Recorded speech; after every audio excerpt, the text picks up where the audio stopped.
সুপ্রিয় শিক্ষার্থী বন্ধুরা, আসসালামু আলাইকুম। প্রথমে আমি স্বাগতার পক্ষ থেকে সবাইকে স্বাগত। আজ পঞ্চম শ্রেণীর তৃতীয় প্রান্তিক মূল্যায়নের একটি গণিত প্রশ্নের সমাধান দেওয়া হলো 1, 2, 3-এর।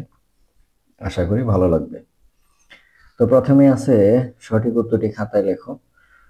1 নম্বরে আছে জনসংখ্যার ঘনত্ব নির্ণয়ের একক কি? জন পার বর্গ কিলোমিটার। এটা তোমরা সবাই জানো। বস্তুর ওজন পরিমাপের এককের নাম হচ্ছে গ্রাম। আর 3 নম্বরে 1 কুইন্টাল সমান কত কেজি? 1000 কেজি। 4 নম্বরে আছে 1 লিটার সমান কত ঘন সেন্টিমিটার? 1000 ঘন সেন্টিমিটার। 5 নম্বরে 20 মিটার দৈর্ঘ্য এবং 10 মিটার প্রস্থ বিশিষ্ট আয়তাকার ক্ষেত্রে ক্ষেত্রফল, তাহলে দৈর্ঘ্য গুণন প্রস্থ 20 গুণ 10 200 বর্গমিটার।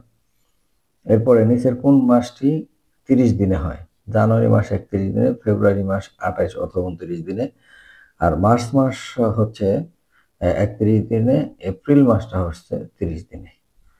তো 7 নম্বর প্রশ্ন, নিচের কোন সালটি অধিবর্ষ? অর্থাৎ 4 দ্বারা ভাগ করলে শুধু 2020 সাল মিলে, আর বাকি একটাও মিলে না, যার জন্য এটা হচ্ছে অধিবর্ষ, এবং এবছর ফেব্রুয়ারি মাস 29 দিনে। তারপরে আছে 21:45 কে 12 ঘন্টা সময়সূচিতে রূপান্তর করি, তাহলে 21:45 বিয়োগ হচ্ছে 12, তাহলে 9:45, তাহলে রাত 9:45 এটা। 3, 5, 7, 8, 10, 7 উপাত্তগুলোর সর্বোচ্চ সর্বনিম্ন মানের ব্যবধান কত? সর্বোচ্চ মান হলো 10, সর্বনিম্ন 3। 10 থেকে 3 গেলে 7। 20, 24 শ্রেণী ব্যবধান কত? 20 থেকে শুরু করে 20, 21, 22, 23, 24 অর্থাৎ 5, শ্রেণীব্যাপ্তি 5। এরপর 11 নম্বর, কম্পিউটারের কোন অংশ তথ্য প্রক্রিয়াকরণ করে? সিপিইউ। আর এখানে একটা অঙ্ক দিয়েছে, ক্যালকুলেটরের সচল ক্যালকুলেটরের মোট কতবার বোতাম চাপতে হবে? তাহলে 1, 2, 3, 4, 5, 6, 7, 8, 8 বার চাপতে হবে।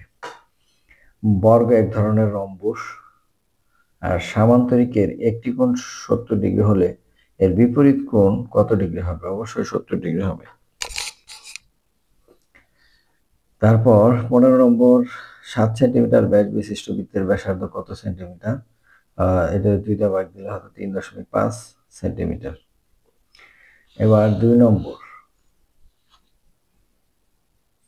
এখানে শূন্যস্থান পূরণ আছে 5টা, 5-এ 5। কিলোমিটার মিটারের 1000 গুণ। বর্গক্ষেত্রের এক বাহুর দৈর্ঘ্য 10 সেন্টিমিটার হলে ক্ষেত্রফল বাহু গুণন বাহু 10 গুণ 10 সমান 100 বর্গ সেন্টিমিটার। তারপর 1997 সালটি বিংশ শতাব্দীর, অর্থাৎ 20 শতাব্দীর। লেখচিত্রের 2টি অক্ষ থাকে, একটা এক্স অক্ষ, ওয়াই অক্ষ, অথবা আমরা উলম্ব অক্ষ বা আনুভূমিক অক্ষ, 2টি অক্ষ বলতে পারি। বৃত্তের কেন্দ্র থেকে পরিধির দূরত্বকে ব্যাসার্ধ বলা হয়। সংক্ষেপে উত্তর দাও। 10 কুইন্টাল সমান কত কেজি? 1000 কেজি। পরিধি কাকে বলে? বৃত্তের দৈর্ঘ্যকে পরিধি বলা হয়, অর্থাৎ বৃত্তের বাইরের যে রেখাটা, বক্ররেখাটা, সেটাই হচ্ছে পরিধি। 9কে টালি চিহ্নের মাধ্যমে প্রকাশ করো। তাহলে 1, 2, 3, 4, 5, 6, 7, 8, 9। 9। ক্যালকুলেটর ব্যবহার করে নিচের হিসাবটি করো। তো আমরা প্রত্যেকটা সংখ্যায় একটা করে বোতাম নিব। 8 যোগ 0.1 সমান, তাহলে এইভাবে অঙ্কটা করলে 8.1 আসবে, এটার অ্যান্সার। এবার 1 বর্গ কিলোমিটার সমান কত বর্গ মিটার? আমরা যদি চিত্রটা অঙ্কন করে এদিকে 1 কিলোমিটার, এদিকে 1 কিলোমিটার, অর্থাৎ 1 কিলোমিটার মানে 1000 মিটার, এদিকে 1000 মিটার, দুইটা গুণ দিলে 1 দিয়ে 6টা শূন্য, এত বর্গ মিটার। একটি ইনপুট ডিভাইসের নাম লেখো। মাউস। একটি গ্রামের আয়তন 4 বর্গ কিলোমিটার এবং জনসংখ্যা 500 জন হলো ওই গ্রামের জনসংখ্যার ঘনত্ব কত? তো জনসংখ্যার ঘনত্ব সমান সমান আমরা জানি মোট জনসংখ্যা ভাগ আয়তন। তো 500কে 4 দ্বারা ভাগ দিলে 125 জন পার বর্গ কিলোমিটার। খালি ঘরে বড় ছোট চিহ্ন বসাও। 300 লিটার, 500 মিলিলিটার। তো লিটারে মিলিলিটার বানাইতে গেলে 100 দিয়ে গুণ দিতে হবে, তাহলে এটা বড় হয়ে যায়, তাহলে এটা বড় চিহ্ন। 1 ঘন্টা সমান সমান কত সেকেন্ড? 60 × 60, 636 সেকেন্ড। 1900 সাল ফেব্রুয়ারি মাস কত দিনে ছিল? 28 দিনে ছিল। কারণ আমরা জানি যে কোনো সালের একক এবং দশক স্থানে যদি ডাবল শূন্য হয়, তাহলে সেটা অবশ্যই অধিবর্ষ নয়, এবং এই বছর ফেব্রুয়ারি মাস 28 দিনে।